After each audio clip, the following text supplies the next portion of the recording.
Ayan. Good evening po sa lahat. Good evening, Philippines. I'm Mark Talawe, your Celebrate International correspondent. And tonight, our guest is Miss Philippines Earth candidate. And now, she is from Mabitak, Laguna. May I call on Jelina Pearl Miranda. Hi, Sir Mark. Good evening. Sir, I Hello, don't good know if evening, Jelina. is it my camera po ba or I cannot see you on screen po. Okay. So, pero naririnig mo naman ako. Yes po. Okay. So, in here, Jelina, okay, can you tell us more about yourself? Mhm. Okay, so good evening everyone to Sir Mark and to everyone who are watching us tonight. I am Jelina Pearl Miranda, your Miss Philippines Earth, Mabitak, Laguna. I am 24 years old and I graduated at Far Eastern University. Eh, I have the degree of Bachelor of Science in Tourism and Hotel Management. Wow. Okay, so, um, kailan ka nag-graduate ng college? I graduated last 2017 po. Last 2017, wow. And may work ka na ngayon? Wala na po. Actually, I parted ways with my company last April po. Oh, okay.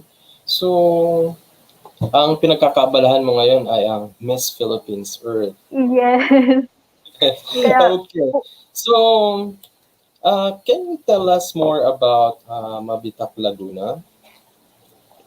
so Mabitak, Laguna is the first town. Coming from Manila, you will pass by Antipolo, Tanay, and then Pililla. We're the first town you will pass by before going to other towns in Laguna. It is a 2 hour.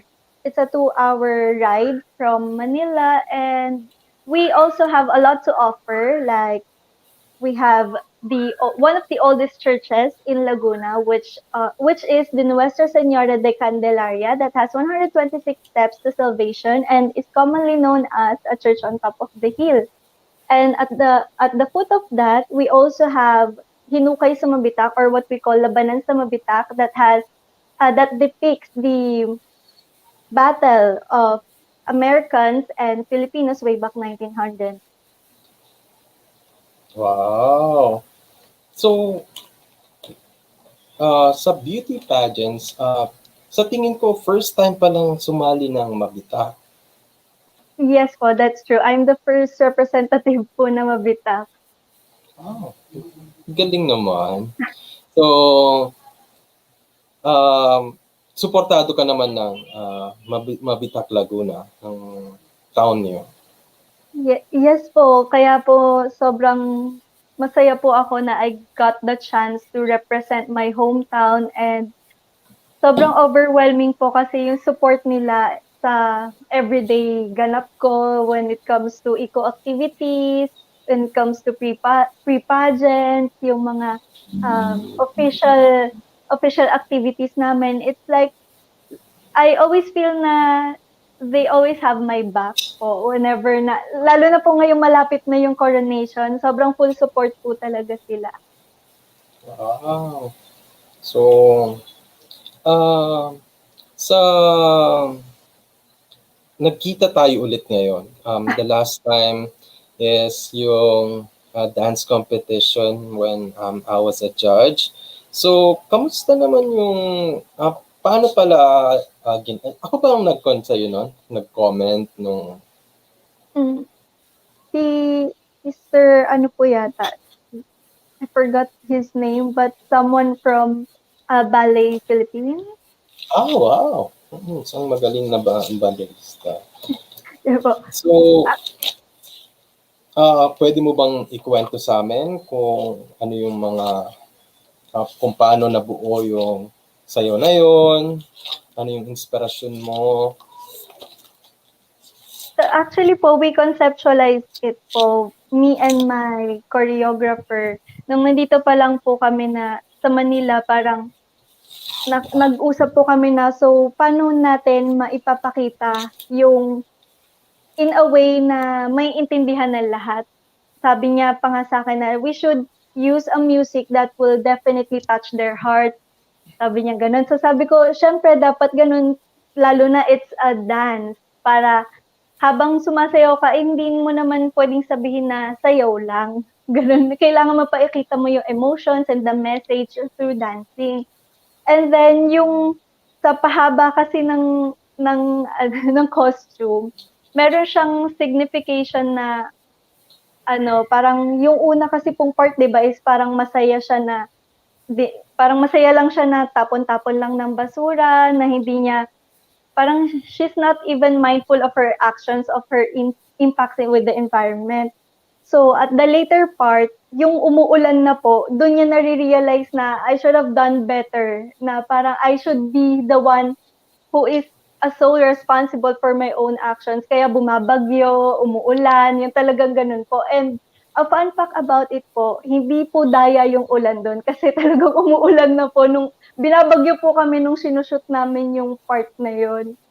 And then, yun po, parang the last part is the lesson na we only have one earth to protect and this is our only time to show it. Ganun po. Yun po yung story behind po nung dance, nung interpretative dance po ng talent competition. That's nice. And, you know, yung chinek ko yung, yung scoring. Isa ka sa mga bet ko doon at sobrang taas din ng Thank you. score na binigay. In here, okay, kudos sa team mo sa pagbibigay ng magandang show nung dance competition. Pero ang hirap kasi, 'di ba? Ang hirap nung hindi live kapag yung i-record lang siya. So, nakailang take kayo? Medyo madami din po kasi we have to change locations po para mas maging maganda yung kinalabasan nung video. So medyo madami rin po talaga kaya inabot na po kami ng ulan. Oh. So, pero dancer ka, 'di ba? You're a I dancer? do dance. Yes, I do dance po. Nice. Okay. So, ngayon naman, okay, let's check if there are questions. So, if you do have questions, guys, to Miss Mabitak Laguna, Jelina Pearl, just comment your question or just drop your questions below. So, next question. Dumako naman tayo sa pageantry questions. So, okay, so as a candidate of Miss Philippines Earth, how does it change the way you look at the environment? Well, of course, being a candidate of Miss Philippines Earth is I need to set an example for everyone.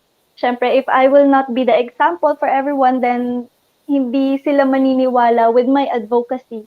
Hindi nila papaniwalaan kung ano ba talaga yung gusto kong mangyari. So as a candidate, this is already a responsibility for me. Kahit na win or lose, I will still carry this up until kahit saan man ako dalhin, but I will carry this on my heart na let us always be mindful kasi itong earth na to, this is our home. If we will not gonna take care of it, then sino pa ang mag-aalaga nito? So I will continue to pass this through my friends, to my family, and then eventually I hope it will reach a larger audience pa. That's true. And kailangan talaga natin pangalagaan ng environment. So, meron nag-hi. Si Archie. Yung kay Archie Arshaga. Hello, good evening, Archie. Okay, so next question. Okay, so what is the um, relevance of beauty pageants during this time or during pandemic? Okay, the main reason of us joining this particular pageant or this competition is of course the advocacies. We have different purpose, we have different advocacies, but it all boils down to one main goal. So it is actually to protect our nature. And I think this is really a high time for us to be able to spread an awareness to make people be more aware of what is really happening to our planet kasi hindi naman lahat sila is well educated when it comes to this matter. And I think Miss Philippines Earth po is a very good platform to spread this information kasi nakikita naman na po natin yung effects of the climate change in our everyday lives. So if hindi po natin 'to gagawin now, yun po, kailan kailan pa? So, I think Um, relevant pa rin siya talaga. okay. All right. So, galing sumagot ni Jelina. So, sa tingin mo, okay, ano ang pwede mong ma-contribute sa community nyo sa town since you're representing Mapitak Laguna? Since I already took the initiative with my LGU, of course, as a first representative of Mabitak, siyempre nandun na po yung care ko when it comes to our community.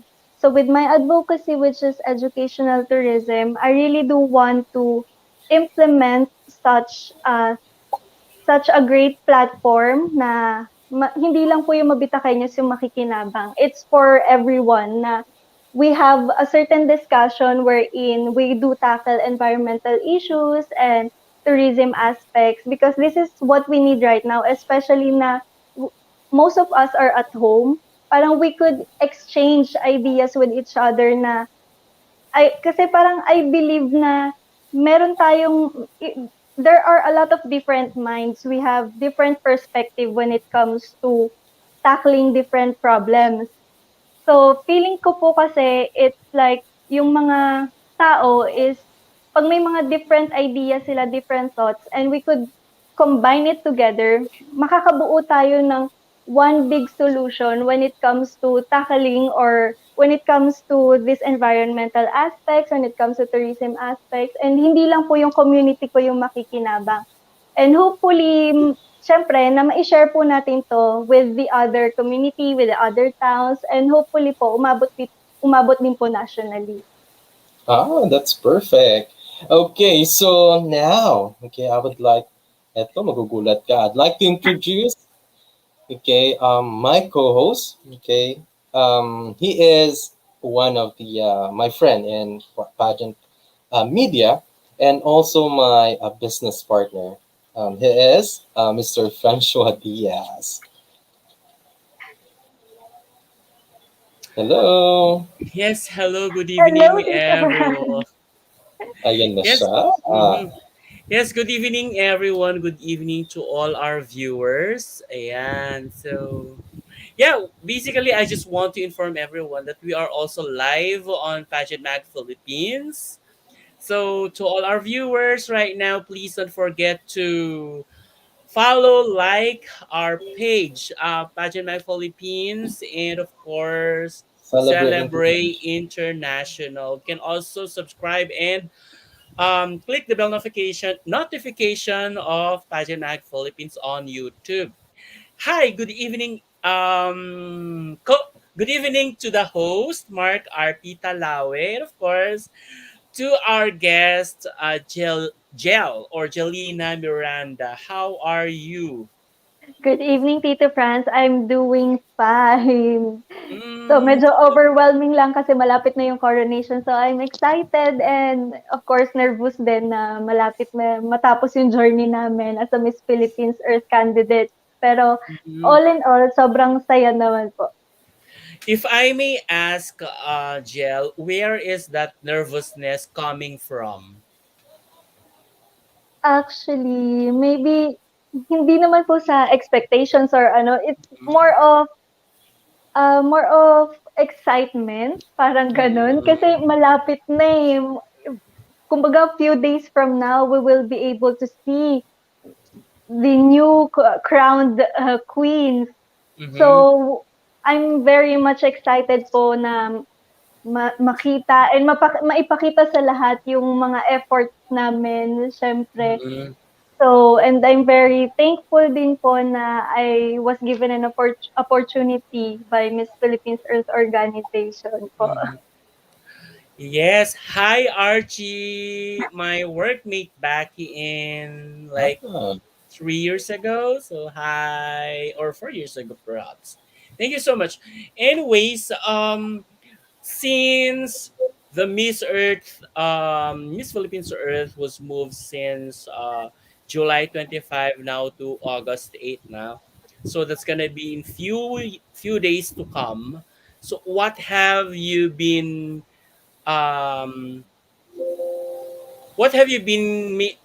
been keeping very busy? So, I was doing readings, a lot more readings, and of course, focusing on my eco activities or daily eco activities. Yun Mm-hmm. po, that's what makes me busy. Parang medyo makalimutan ko yung excitement kasi malapit na siya. Pero, yun nga, it feels so surreal na we are already ending our journey.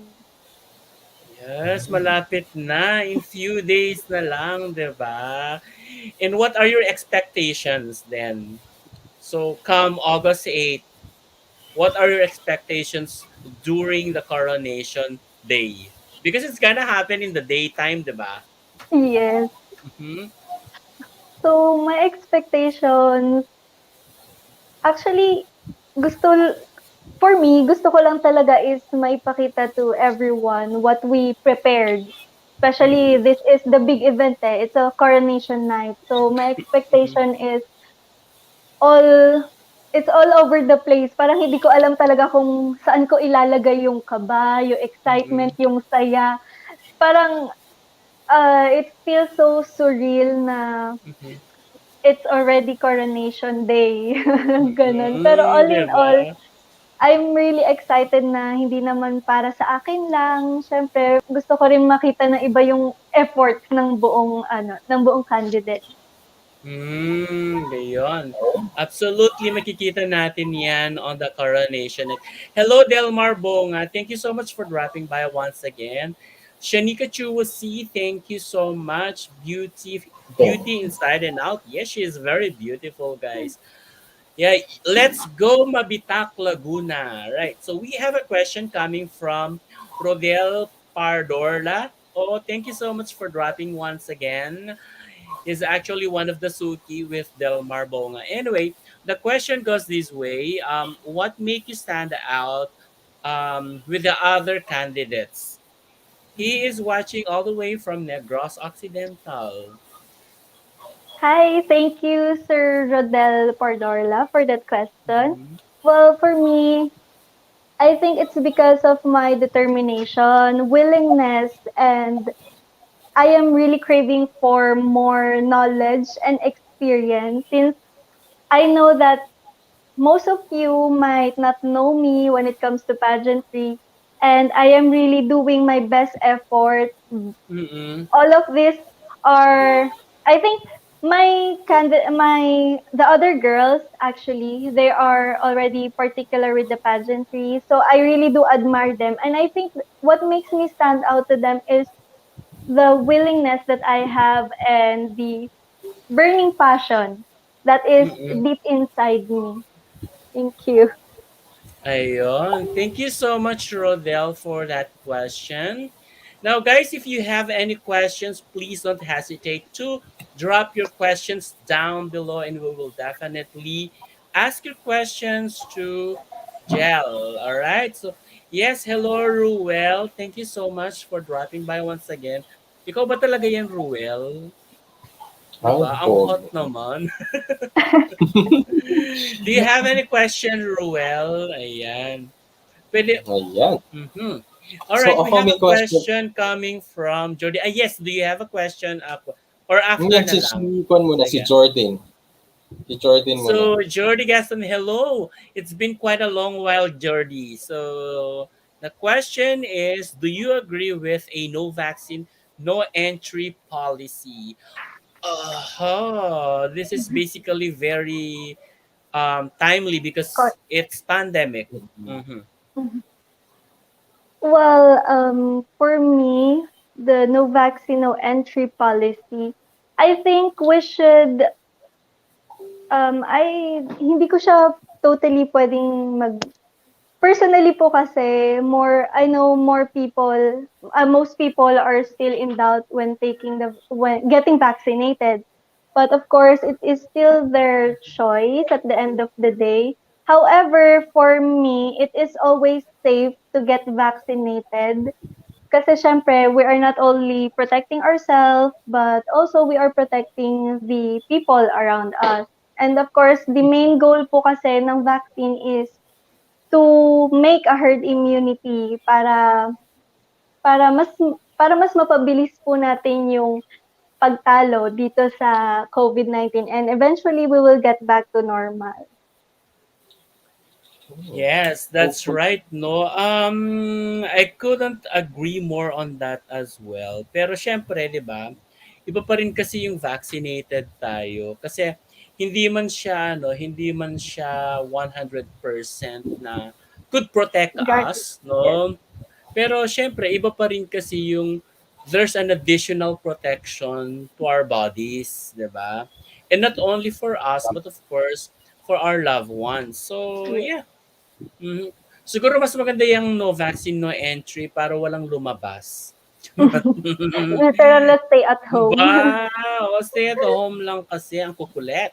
Joke. Tama. Mhm. Stay at home para lahat. Pro- Diana Para hindi. Segovia, hello! Once again, kinakabahan siya. Kasi nga yung kasi nga nang dahil nung nakita yung host dito, si Mark Abitalawe, natakot siya. So, yon. Ayun, pasensya daw. Oh, Parang, yes. parang yung host ang natakot. So may ano ka kanina, may gusto kang maitanong kanina, no?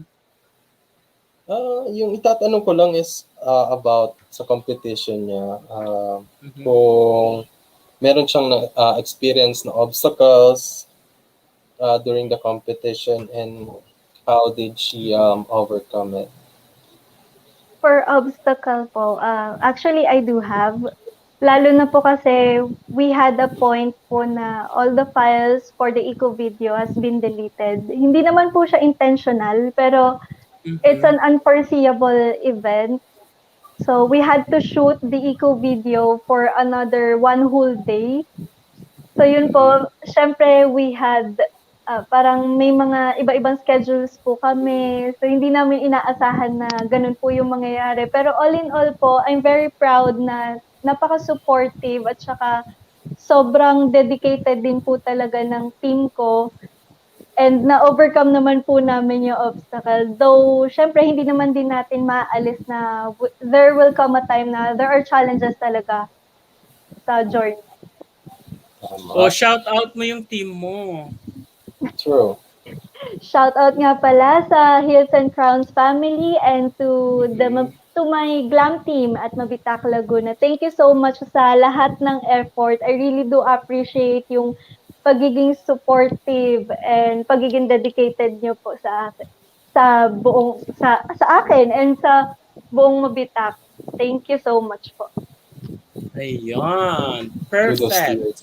Mhm. Sabi ni Rodel, dahil dyan, laban lang para sa crown. O, Yes, diba? laban lang ng laban. Mhm. All right, we have a question here coming from JC. Thank you so much, JC, once again for dropping by. Should we send a full-blooded Filipino women internationally?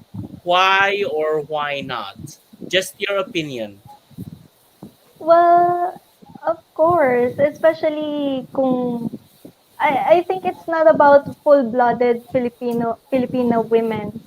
as long as she is confident, and of course she has the passion, she has the determination and dedication when it comes to this kind of pageant or this kind of competition as a whole, then I don't see any problem with that. Kasi Mhm. it is the main reason that we are doing this competition is to empower women. So I don't see any reason not to send full-blooded Filipino women internationally.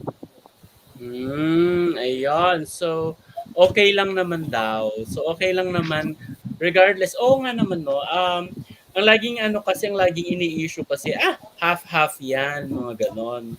So, it's not about um kung full-blooded ka o hindi Mhm.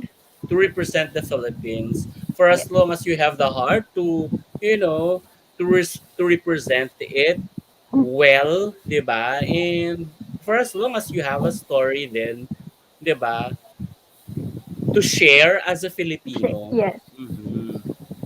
Ayun. Anyways, may tanong din si Jordy ulit. What can you say to someone who believes that virtual pageant is boring? Grabe kayo ha. Hmm. Oh my gosh. Well, for me, ang gusto ko lang po sabihin is there is more than meet the eye. Kasi it's not just all about, alam ko pong nakikita nyo lang is all about the output, but you cannot see what happens behind the scene. So, ang gusto ko lang po is be kind to one another kasi we Mhm. have our own obstacles po. Hindi lang naman po na porke makikita natin is maganda, is hindi po ibig sabihin nun is we didn't struggle for it. Po. Mm. That's right, no? Kasi nga, nag-e-effort din ng mga yan, no? Mas actually mahirap ang virtual, Yes po. guys. Kasi Yeah. you will be, the organization will give you all the requirements to do. So, you'll prepare that on your own. You should have your own team. Ang ganyan, Hmm. bakit ang ingay? Ano yung maingay, guys? Sino sa Hindi inyo po ang ba? maingay? Wait lang po, titignan ko yung Ayun. So, you prepare that on your own, mga ganyan, 'di ba? And ayun. So walang magse-set up sila ng kanilang stage, mga ganyan. So napakahirap, guys. All right? So thank you so much for that question, Jordy. Chinacharot lang kita, Jordy, ha. Ayan. Ayan. All right, thank you so much, Jordy. And we have another question coming from Jerome Quadra Halbuena. Hi, Jerome. So, what would you do to stop wars? Iba rin, MGI. Jerome, di ba? Ano daw ang gagawin mo to stop the war? Well, for me, hindi naman siyempre ako lang yung may kayang makapagpatigil sa war. It's all Mm, about the cooperation and coordination when it comes to people and those authorities that have the power po to stop this war. So, sa tingin ko, hindi lang naman po ako yung merong responsibility, pero mas okay po na we have to work hand in hand with these authorities po para makapag-formulate tayo on how to stop wars or not to stop but to prevent war. mm. Ayan. And to stop the war, dapat talaga peaceful lahat. Yan. Peace and order. Yes. Yan. Order. Kailangan may respect sa lahat. Yon. All right. Thank you so much, Jerome. And of course, we have a question coming from Samantha L. Hi, Samantha. You're back. Thank you for, for dropping by once again. So, Samantha L, as a Filipino woman yourself, do you think we should normalize premarital sex in this modern world? Ay, ba siyang magtanong? Uh, Hmm, Hmm. Okay, for premarital sex, I think it is more of I think we should invest more to sex education so that we could also educate, especially yung mga younger generations natin kasi we really parang hindi ko naman sa ini-impose to everyone na we should stop. Kasi ang ano ko lang is yung ma-prevent natin yung overpopulation. So, pero hindi ko naman ini-impose kasi it's still your decision at the end of the day. But for me, I just want people to invest more to sex education kasi personally, hindi ko naman masabi din na we should normalize premarital sex kasi we have different perspective when it comes to this topic. Pero, ayun po, I think we should really do invest to sex education pa. Since marami na tayong teenager nowadays, dapat malaman po nila yung mga dapat malaman po when it comes to this education. What about you, host Mark Talawe? What can you say about this? Should we normalize premarital sex? Dapat nga itatanong ko sa'yo yan eh. My co-host. Okay, for me, do you think we should normalize premarital sex? For me, nasa tao pa rin yan eh. Depends on how they see, siguro, yung future din ng mga uh, pag nakagawa, nakabuo. So, with that, what I can say is think first, okay, before you do it. And normalization, parang feeling ko hindi mo. Ikaw, anong say mo, Think before you click, Mars Round? ganon. Tama kang gano'n. Think. Well, for me, I've been very open about this that premarital sex is never a normal action, regardless of age or stage we are.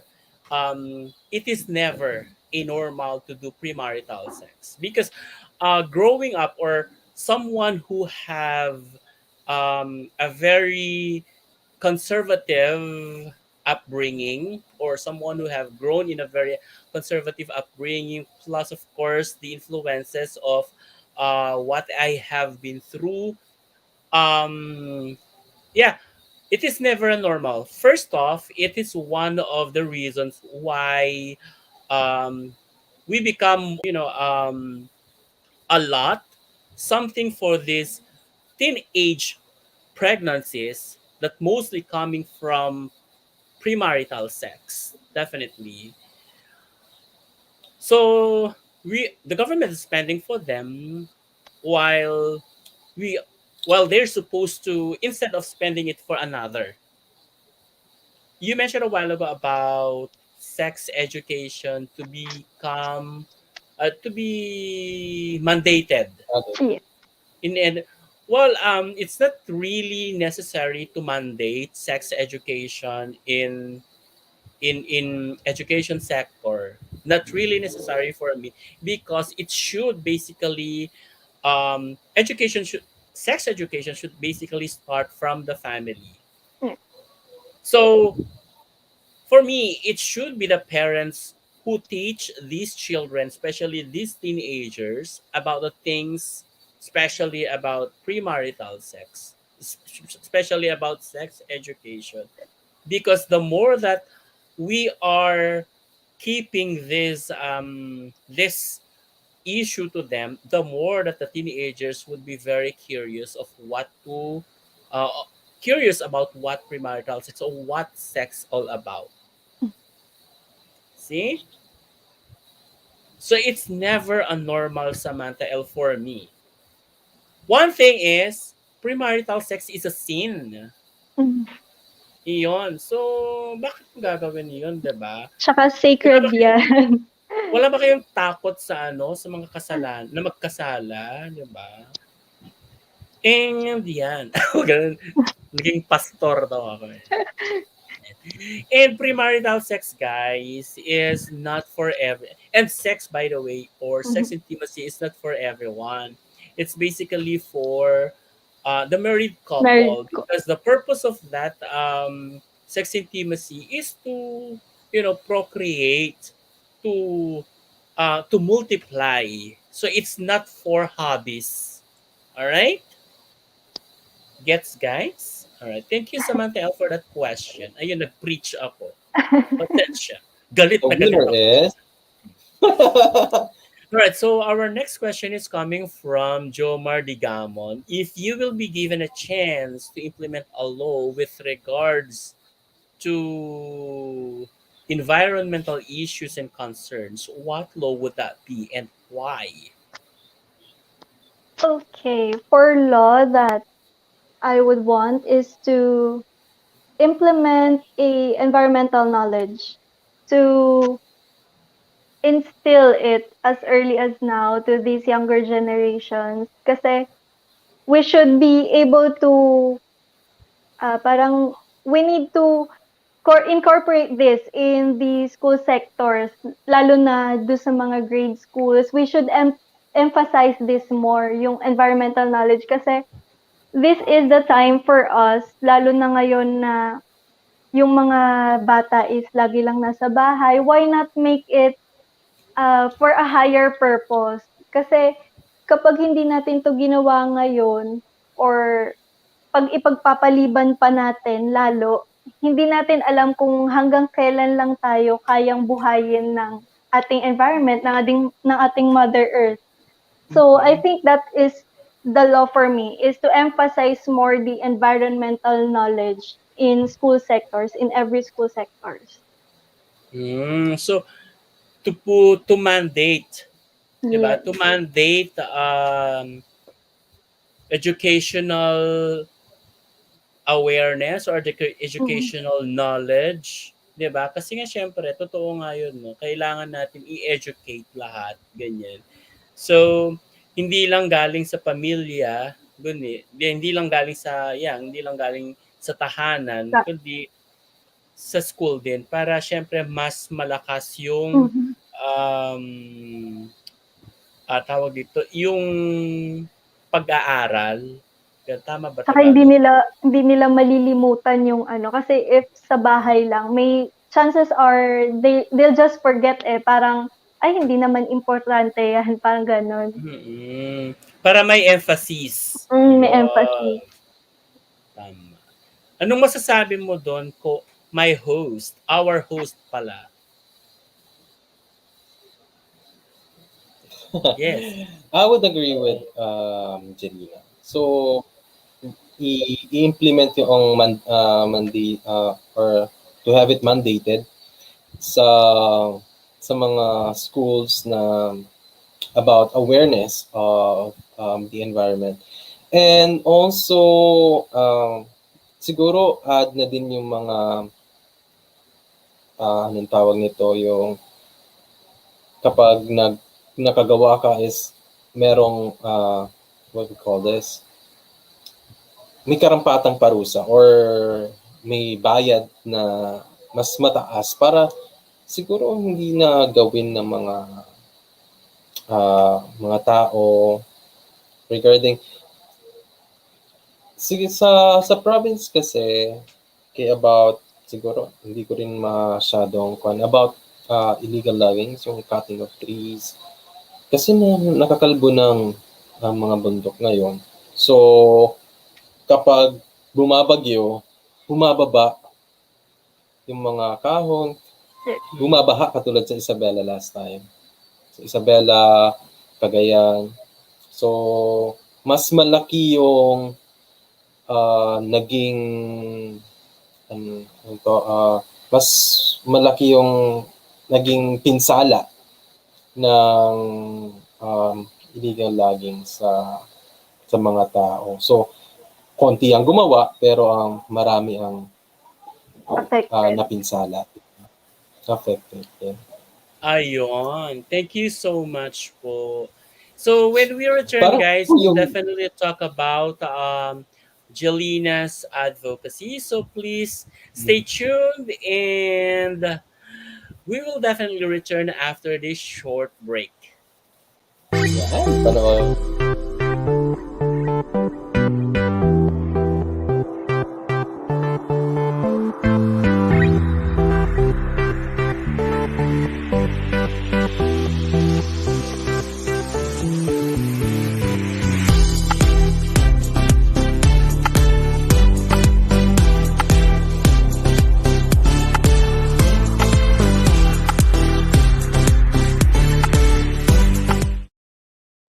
All right, we are back. At anong nangyari sa iyo, Mars?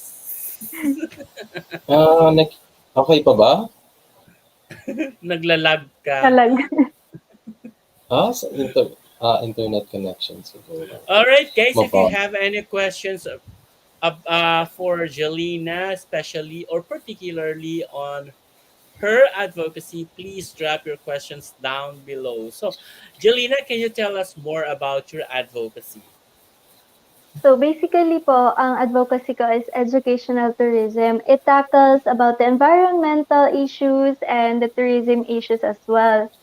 So yun po, it is, as I've said before po, it is an online or a platform that we could do na not only for my community but for everyone para makapag-interact or exchange ideas on how we could contribute to Mm-hmm. changes to our environment or in our tourism aspects. Kasi when it comes to tourism, of course, you won't have tourism without our environment. So we really do have to learn on how to do uh, better tourism without compromising the environment.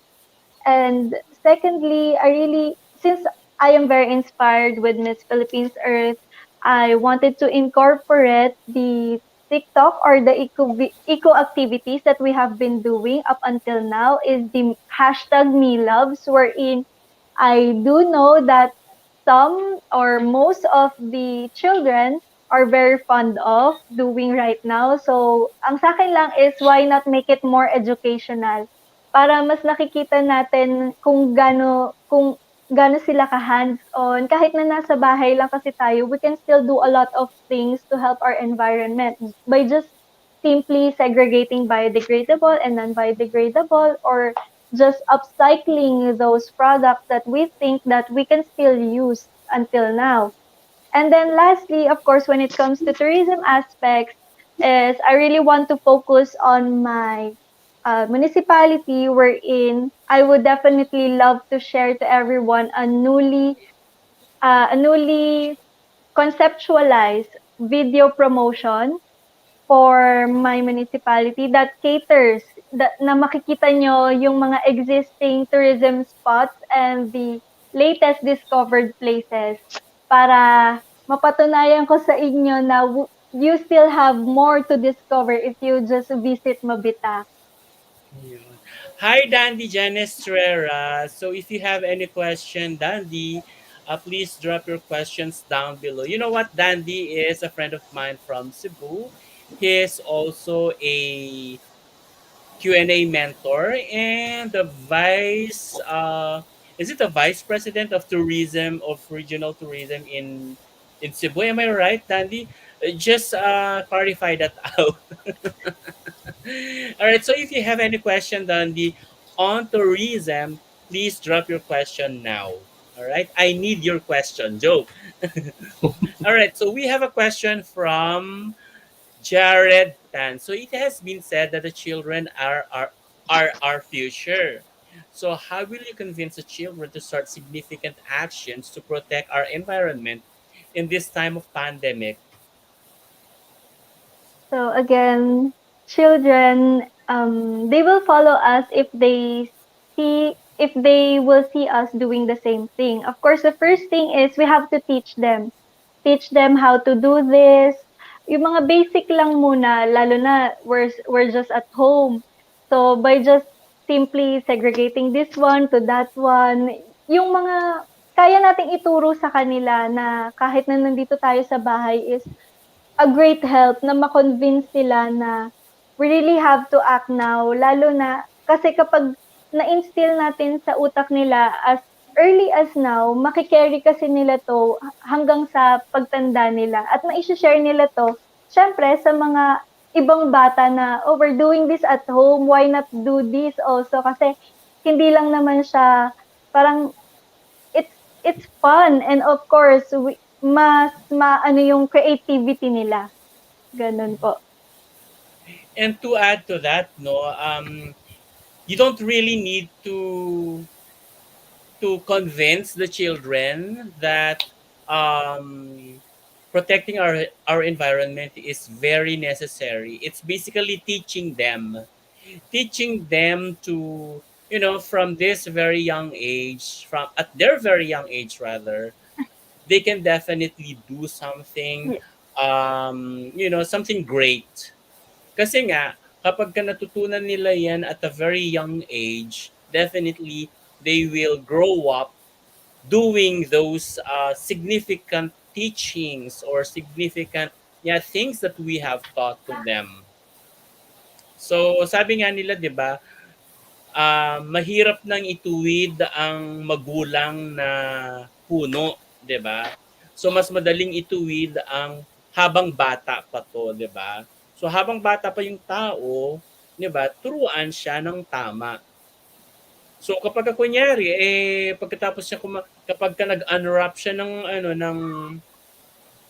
ice candy. ng candy, 'di ba? Turo mo sa kanya ito yung proper disposal, gano'n. So you don't need to convince them. Just teach them and then eventually they would learn the importance of what you have taught to them, 'di ba? Kasi bata pa naman yan hindi ko Ye mag-explain sa kanya na, alam mo anak, kapag ka inilagay mo to dito, mababaha tayo. Siyempre hindi hindi nila nila yun maiintindihan pa. maintindihan kung bakit tayo mababaha, 'di ba?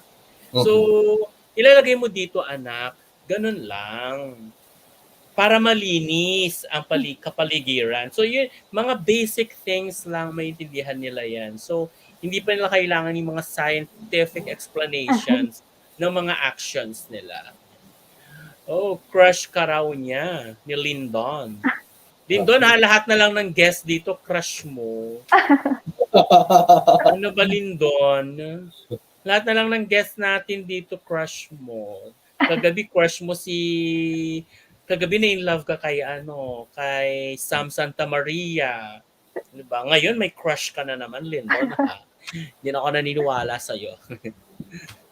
Charot. So, yes, you can definitely ask questions, Lindon. All right, a question coming from JC.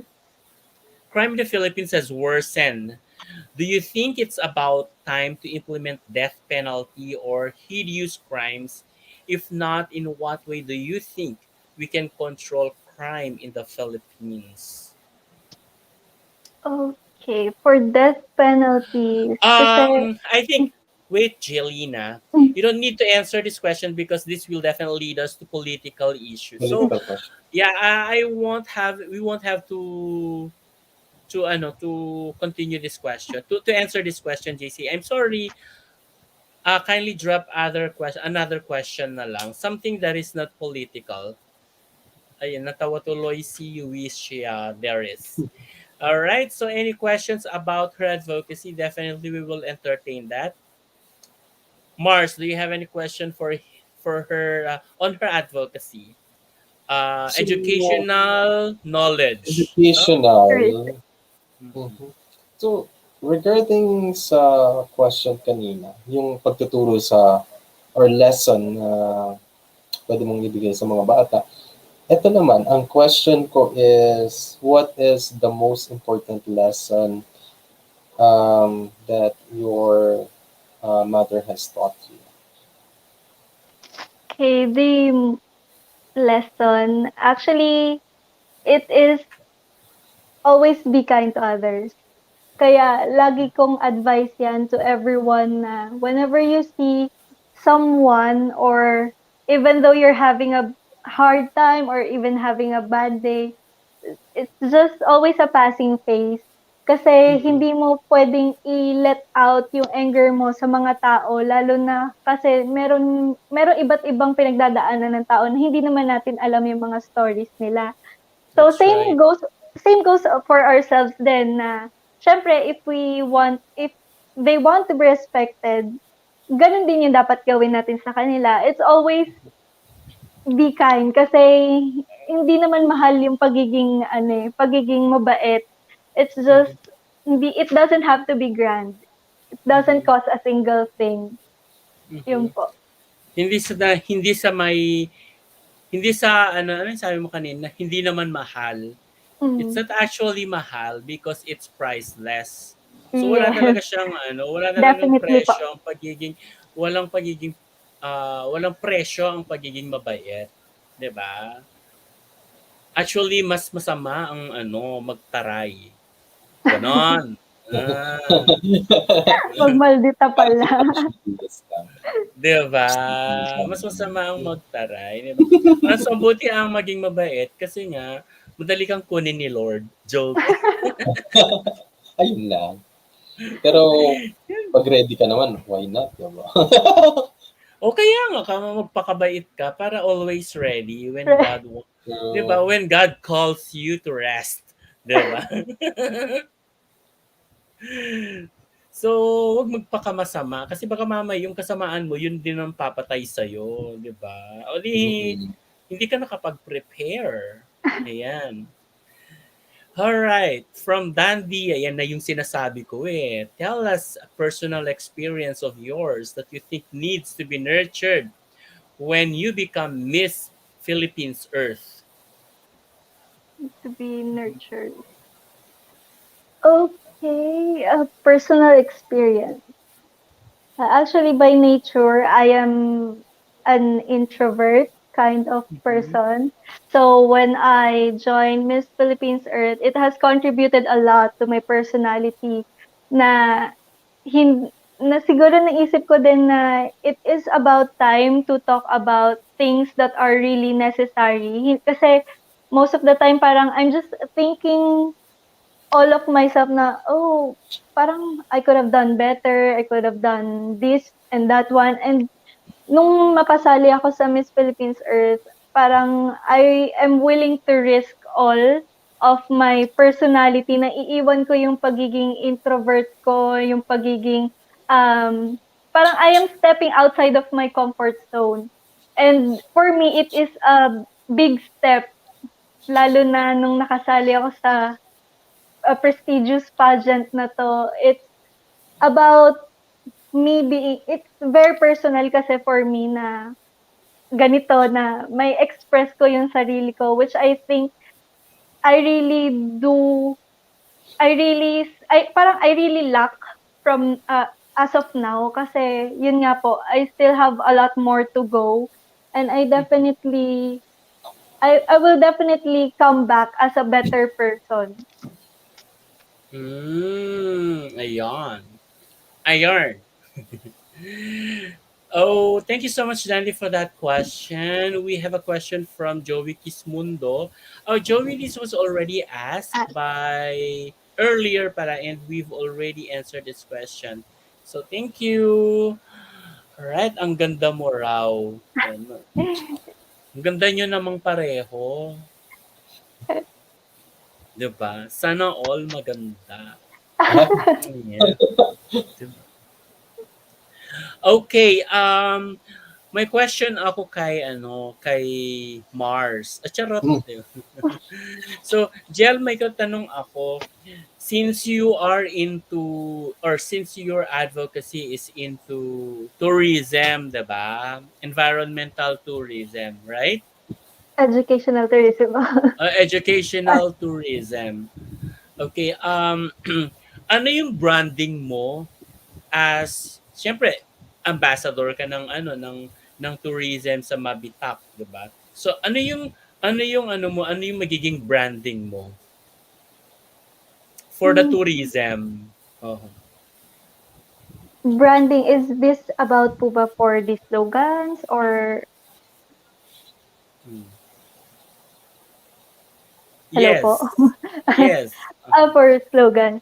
Okay, so I would still want to maintain po yung slogan namin, which is Visit Mabitak, Discover Mabitak. Kasi I still know and believe that I think I have mentioned this before na there are a lot more to offer when it comes to my municipality. We might be known as a small municipality, but there are more to discover and we have a lot to offer, such as we have the longest Christmas, which is the Mhm. Three Kings Festival. And I don't think that most of the people know that this festival exists.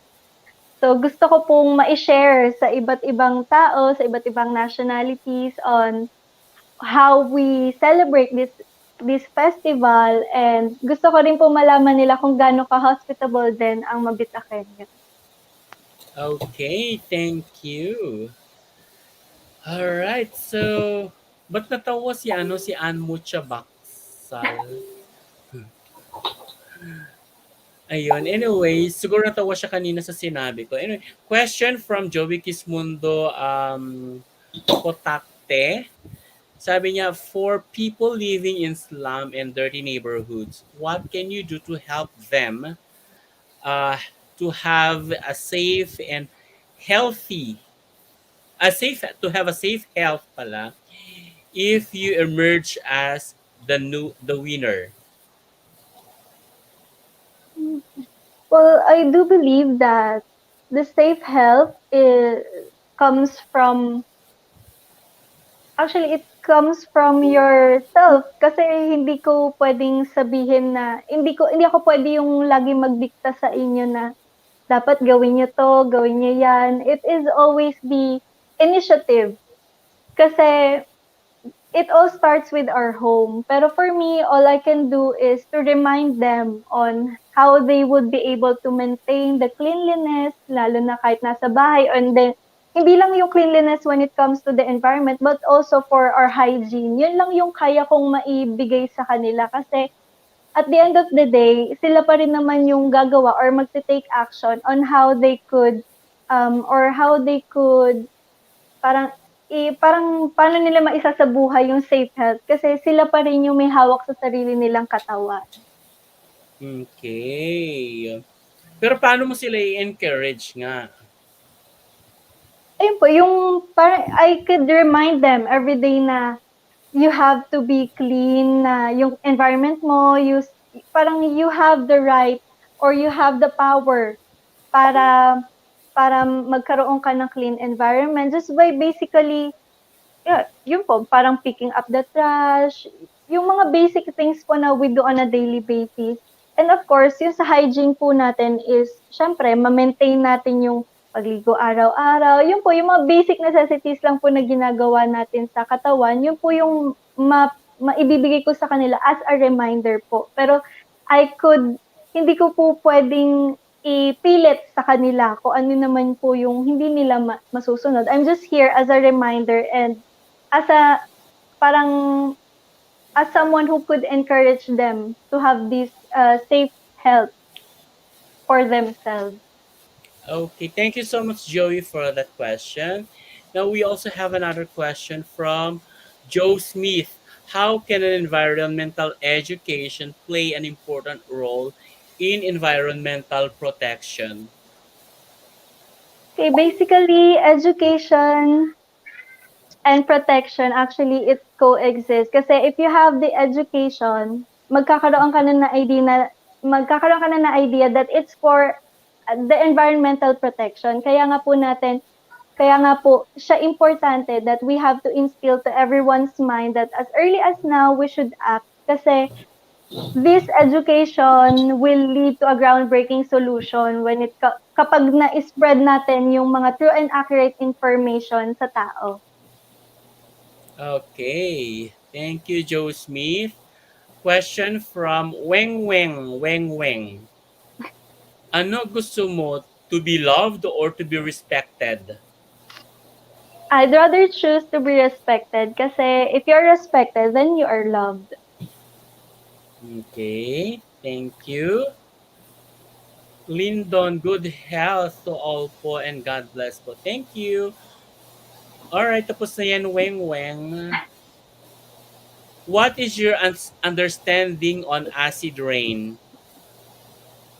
Okay, my understanding po when it comes to acid rain, actually it affects not only our health but also yung mga pananim natin kasi syempre they are the ones na 'pag pumatak yung ulan, sila yung unang maapektuhan. That's why, yun nga yung pine-prevent natin, it is the climate change. Kasi dun sa climate change, nandiyan na yung acid rain na yan eh.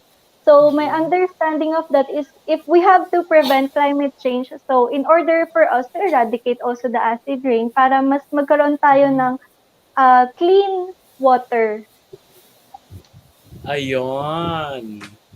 Thank you so much, Joey. Thank you, Sir Francis. Hindi ako Francis, Francois ako. Charot! Thank you, Sir Francis. Mabait pa, sabi niya. Ay, natawa si ano. Alright, so Ralph Mandilor, thank you for dropping by once again, Ralph. So the question from Ralph, what is the best thing of being alive in this world? Ah, laging itong tanong ni ano ni Ralph. Hmm. Okay, best thing, it's basically the experience.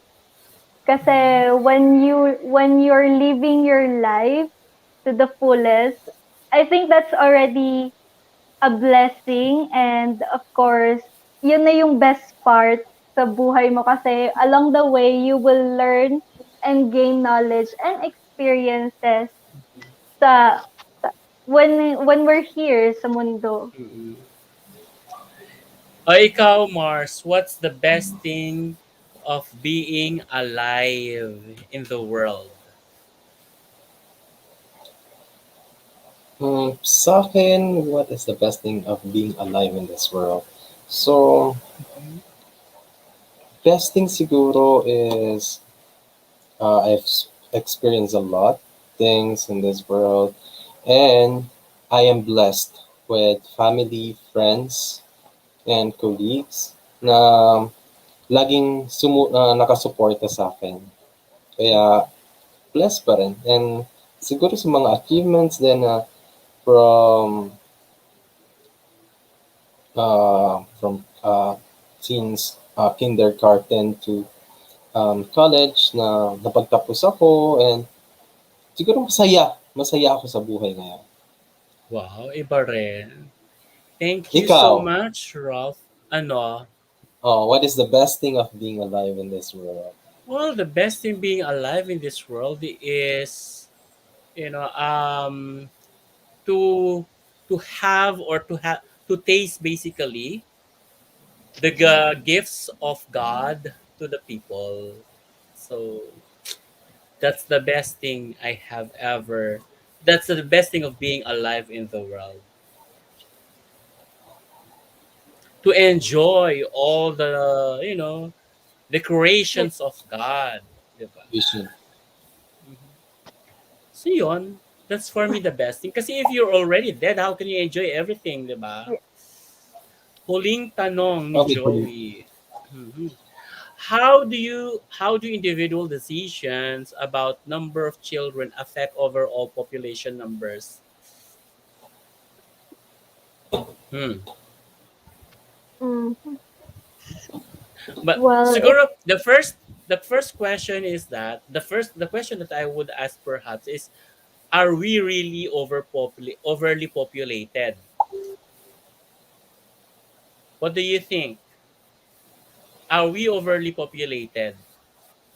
uh honestly, yes, for me, we're overly populated because we could see what the effects of being overly populated, lalo na po ngayon, it's the poverty, the hunger, the high crime rates. Ito po kasi yung mga nakaka-affects when it comes to overpopulation. So, it is just my personal opinion lang po na we're overly populated po. Okay, so how do you answer this question na? How do individual decisions about number of children affect overall population numbers? Okay, so individual decisions, syempre, if people see na parang hin hin parang you have to consider din kasi yung decision making kahit na sabihin mong ikaw lang yung nag-decide nito, meron at meron din kasing puwedeng mag-follow. Parang they will think na, "Oh, okay, it is okay pala na magkaroon ng ganitong decision." Kahit na parang alam niyo po yun, parang it has an outside factor pa din po. Meron at meron pa rin po kasing makaka-affect na kahit na kasi hindi ko siya ma-express talaga totally, pero yung kahit na you're just one in a million na nagde-decide, pero kasi it affects the whole number of the population. Kumbaga nakakadagdag pa din yung decision dun sa population. Okay, thank you so much, Joey. Hi, Vince Von Kaiser. Thank you so much for watching, Vince. Get well Thank soon. you, Okay. Vince. Hi po, ingat and God bless po sa lahat. Yeah. Get well Thank soon, you po. Vince. Yeah. Yeah. Yeah, he's watching all the way from Olonga po. Ayan. Alright, may tanong pa tayo from Perfect answer, Sir Mark. Tumpak at last. Hindi ka na po, hindi, hindi na po ipaulit-ulit. Siya yung nagtanong sa ano, di ba? Ayan. Hindi na raw daw niya uulit-ulitin. Sabi niya, how do you differentiate ecology to ecosystem? Okay, ecology and ecosystem. Mhm. I think basically ecosystem is about yung mga living organisms, and ecology is the study of the ecosystem or basically the Mhm. biodiversity. So I think that is the main difference of the two po. Okay, so there you Galing. go. Yes, thank you so much, Rain. Main Hello, Parko. Rain. Ayan. Thank you so much. Oh, my question ulit si Joey. Do you think the development of renewable energy sources is an economic priority? Kala ko ba Wow. last na Joey? Ang saya naman nandiyan si Joey lagi. Mhm. Definitely po, definitely na we should prioritize what it should be one of the priorities that we should have in our country na mai-develop yung renewable energy. Kasi it's a clean energy and mare-replenish siya kaagad. So, definitely po. Yeah, I think so that it should actually be prioritized, no? Kasi it will definitely help a lot when Yes. it comes to economy. Kasi nga, um, renewable energy can definitely parang save a lot, 'di ba? When it comes to not only our carbon footprints but of course economy wise as well, 'di ba? Syempre mahal mo na 'yan sa establish, 'di ba? Pero eventually in the long run, mas mura eventually. Yes. Kunyari, yung sa kuryente, 'di ba? Ang mahal-mahal ng binabayaran natin kasi nga hindi naman siya renewable energy. O look in Batanes, 'di ba? Ang Batanes ay renewable energy sila. So konti lang yung mura lang yung binabayaran Yes. nila. Ganern. Ganern, ganern, ganern. Charot. Thank you so much, Joey. Thank you. We love you. O, sabi ni Lyndon Johnson. Si Lyndon Johnson Thank laging you. ganyan. Napaka-sweet niya. So, thank you so much, guys, for joining with us. Do you have any message to anyone you would like to address to? Okay, medyo madami po. I prepared A one whole speech? O paper. sige. One whole paper for those Yan, go people I ahead. would like to thank. Mm-mm. It might take a while po, pero thank you so much for giving me an opportunity to thank these people behind my journey, my success here in Miss Philippines Earth po.